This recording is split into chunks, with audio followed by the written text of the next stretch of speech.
Alrighty guys, we are back with some Warhammer 40k lore. This time, what the fuck is the Tyranid Lictor? Now, the Lictor is more or less a horror story, all packaged into one nasty beast.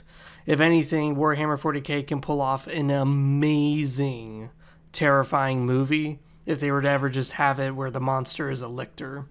So let's cover why that is. A Tyranid Lictor is usually just a scout. In other words, if you see a Lictor, you just know that they're just scouting a planet. They're usually just setting up the groundworks for invasion. Usually you can see a Lictor and you can usually find gene stealers with it, but most of the time it is by itself. Whether it's working with the gene stealers on your planet or not is a totally different subject entirely. Sometimes they don't work together. This could be for a large amount of reasons, mostly because infiltration is usually best when you have multiple agents scattered through a planet, but the main reason too is that gene stealers are usually trying to reproduce with their targets, whereas Lictors are usually killing their targets. You see, a Lictor is an ambush predator. It will usually run around the planet spreading pheromones, and these pheromones will indicate how large of a biomass this target is. So if it's on a huge hive world and it comes across a hive city, it's going to dump its pheromones everywhere. So that way when a Tyranid fleet comes in, they're going to smell these pheromones and go, okay, this is where we should focus our attacks. This is where we should ignore the attacks. Whereas a Gene Stealer cult is not going to do that. Now, the Lictor is also going to be analyzing the threat. It's going to be doing some heavy research material, and this is where it gets really interesting really quickly. You see, the Lictor has these tendrils, kind of like a, well, squid. Now, it is not part of Hive Fleet Kraken. That's not the reason why it's got these tentacles. No, these tentacles are a standard template for all Lictors. Now, these tentacles have bone tips at the very tips of them, and the point of these tentacles, here's the horrifying part that is really unsettling, is usually it grabs a victim, whether it's an Imperial Guardsman, whether it's an Eldar Ranger, whether it's whatever it could be. It could be just a normal dude working at a factory job. He's going to pick them up while they're alive, and all of his tendrils are going to flood into all the orifices of his face. We're talking the mouth, the nose, the ears, the eyes, and these tentacles are going to break through his skull and slurp up his brain. That is right. It will actually scramble your brain into a nice, delicious jelly and suck it out. Now, when it sucks out your brain, it's not sucking out your brain for the pleasure of it or for food. It's actually sucking out your brain because it's trying to learn.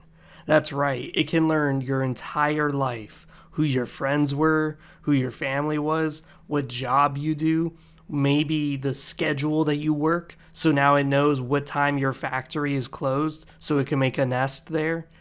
This is what it does. This is how it learns the planet. It will just break into people's skulls with its tentacles and just in a sort of hentai rape fantasy, just suck out everything that was once you out of your skull. It is truly a terrifying beast, that is for sure. Now, you may think to yourself, oh, well, it's just a spy. It's just an infiltrator unit. It can't be that hard to kill, right? Wrong. This thing is fucking devastating. It can take an entire heavy weapons team to wipe it out.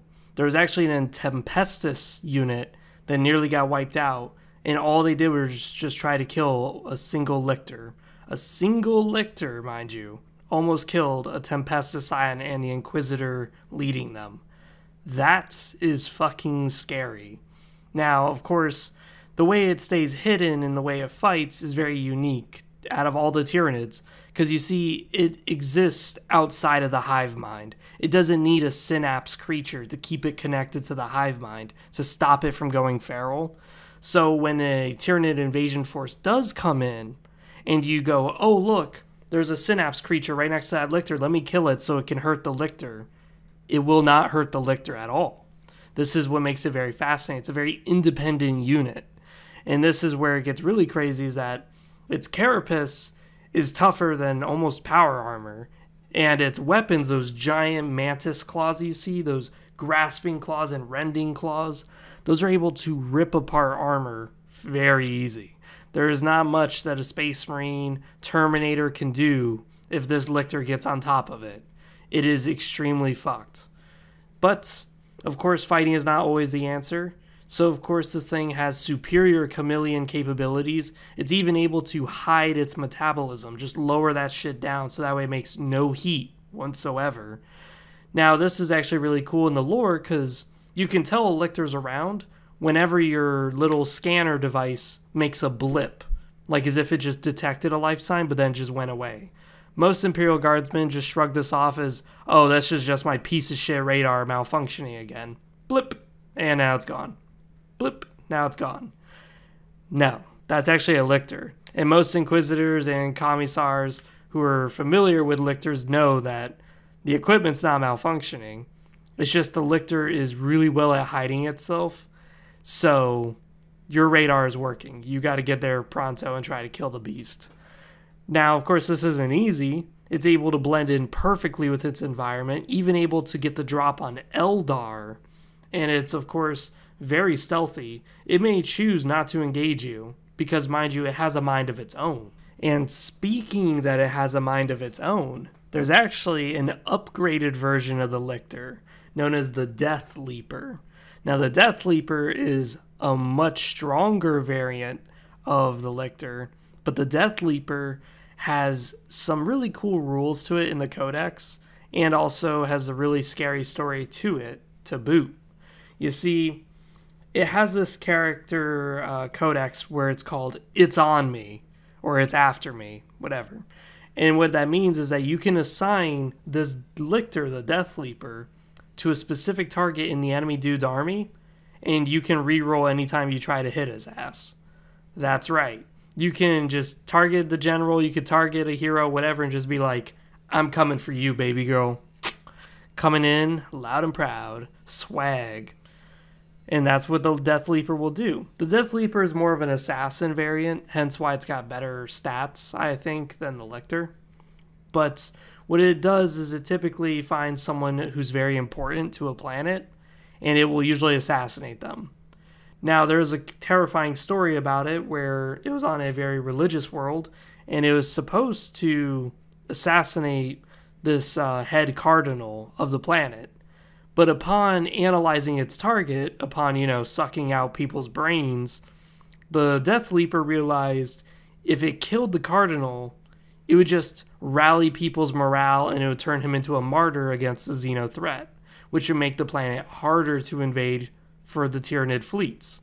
So what it did instead was it butchered everything, every single guard inside the cardinal's palace, and once it got to him, literally in his bedroom chamber, it would just leave. It would stare at him, point blank, dripping the brains of his own friends and allies, cover him in blood, and then just leave. And it did this every day. 10 days in a row it did this. So every day for 10 days, he kept increasing his security. And every day it butchered every single fucker who was assigned on guard duty that day. And then it would just splat their brains on his bed and just go, yep, I see you. It would even stand in his room for just, minutes staring at him. Just that menacing, evil glare as it blends in with the shadows and all you could see is its eyes. The Cardinal went insane from 10 days of this. And, of course, his insanity infected the planet, so then everyone started to freak out. And when the Tyranid fleet arrived, everyone was too panicked to actually mount a defense. And the infiltration was a success. The Lictor won. Now, you may think, what does a Lictor do when the war is coming to the planet? What usually does it do? Well, usually when the war occurs, the Lictor is very rarely seen in the battle. And the main reason for this is that, one, it's an infiltration unit. Sure, it's got really amazing stats, so it could definitely help in the front line. But two, it's usually just more beneficial for the High Fleet to keep it back in case they lose. Like in case the Tau will just pull out some fucking miracle out of their ass, or in case the Saints just magically appear and wipe them out. it's good to have this spy still on the planet so you can still cause damage to it while you retreat and go lick your wounds. But the other thing is that when they do join the fight, they're usually not on the front lines. They're usually sabotaging key things that they've marked previously. Like they may go, this is a very interesting road through the jungle. I bet I could ambush some guys if they ever tried to join the front lines with ammunition for their artillery shells, or maybe just fresh blood to go stock up the front line against our fleet. Oh look, here comes a fleet now, let me jump down from the trees and kill them all. That's what the Lictor would mostly do. Could also do other things, like you see this in Dawn of War 2, where it sees your Space Marine squad and it sees that you're carrying a very valuable item that could actually destroy the fleet. So what does it do? It only comes out of hiding just to fight your squad, and it almost wins too. It's a tough boss fight. But that's what a Lictor does. It usually just stays in the background of the war, and while the war is rampaging, it's still sabotaging, it's still looking around for potential targets to annihilate, it's still doing its job. Now, this is all different from a Gene Stealer, because usually Gene Stealers are all about converting and sabotaging discreetly. The Lictor is a little bit more, yeah, it's discreet, but it's a little bit more obvious, because it usually just destroys everything. Whereas Gene Stealers are a little bit more discreet in the sense that they may kill off a bunch of dock workers, but they replace those dock workers with their own cultists. And then slowly but surely, the workforce all of a sudden is 100% Gene Stealer. A Lictor, of course, doesn't reproduce. It doesn't do that. So it does it through different means. It may go, ooh, that's a massive cannon battery you have in this city. Well, I'm going to kill all the guys who know how to work it. So that way, when the invasion comes, you don't know how to work this amazing cannon that could probably wipe out one of our ships. Or, hey, I see you guys are rallied behind this priest, and this priest just seems to be an amazing spokesperson. It'd be a real shame if he went insane, wouldn't it? So that's the more difference between the Gene Stealer and the Lictor that I really wanted you guys to learn at the end of this video. It's just simply that they both infiltrate, but they both infiltrate in different ways. One infiltrates and reproduces to the point it's this massive army that just comes out and attacks.